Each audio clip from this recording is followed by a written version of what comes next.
అన్ని తెలిస్తే నీ బ్యాంక్ బ్యాలెన్స్ ఎంత, అన్ని తెలిస్తే నీ మంత్లీ ఇన్కమ్ ఎంత, అన్ని తెలిస్తే నీకు ఉన్నటువంటి ఆస్తులు ఎంత, 40 సంవత్సరాల వయసు వచ్చిన తర్వాత కూడా నువ్వు పని చేస్తే గానీ డబ్బులు రావట్లేదంటే నువ్వు జీవితంలో ఘోరంగా ఫెయిల్ అయినటువంటి వ్యక్తివి అని అర్థం. ఎవరో ఒకరు ఒక జాబ్ చేసే పర్సన్ అడిగిండంట, నువ్వు జాబ్ చేసి ఏం సాధించినవయ్యా అంటే 60 సంవత్సరాలు రిటైర్ అయిన తర్వాత ఆ జాబ్ చేసే వ్యక్తి ఇచ్చిన ఆన్సర్ ఏంటంటే, జాబ్ లో జాయిన్ అయ్యేటప్పుడు యంగేజ్ తో జాయిన్ అయినా, జాబ్ లోంచి రిటైర్ అయ్యేటప్పుడు ముసలి వయసు తోటి రిటైర్ అయినా, అంతకు మించి నేను సాధించింది ఏమీ లేదు సార్, ఎక్కడుందో నా జీవితం అక్కడే ఉందని చెప్పేసి సమాధానం ఇచ్చిందంట.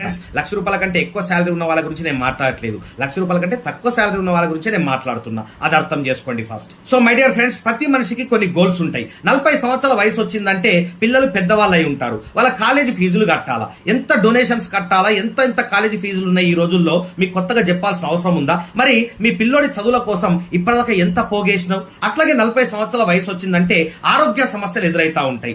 ఆరోగ్య సమస్యలు ఎదురైనాయి అంటే మనము హెల్త్ ఇన్సూరెన్స్ తీసుకోవాలా, లైఫ్ ఇన్సూరెన్స్ తీసుకోవాలా, టర్మ్ ఇన్సూరెన్స్ తీసుకోవాలా, రైట్? వాటికి ఇన్స్టాల్మెంట్లు కడతా ఉండాలా. మరి అవన్నీ ఇన్స్టాల్మెంట్స్ కట్టడానికి నువ్వు ఇప్పటిదాకా ఎంత పోగేసినావు? సో 40 సంవత్సరాల వయసు వచ్చిందంటే మన ఆరోగ్యం కూడా మనకు కోఆపరేట్ చేయదు, మన ఒళ్ళే మనకు కోఆపరేట్ చేయదు. జుట్టు ఊడిపోతా ఉంటుంది, ఐ సైట్ వచ్చేస్తా ఉంటుంది, అంటే బ్లర్ విజన్ వచ్చేస్తా ఉంటుంది, థైరాయిడ్ వచ్చేస్తా ఉంటుంది, షుగర్ వచ్చేస్తా ఉంటుంది, బీపీ వస్తుంది, అట్లాగే హార్ట్ ప్రాబ్లమ్స్ వస్తాయి, డైజెషన్ ప్రాబ్లమ్స్ వస్తాయి, మోకాలు నొప్పులు వస్తాయి, బ్యాక్ పెయిన్స్ వస్తాయి. సో అట్లాగే అప్పుడప్పుడు కరోనా లాంటి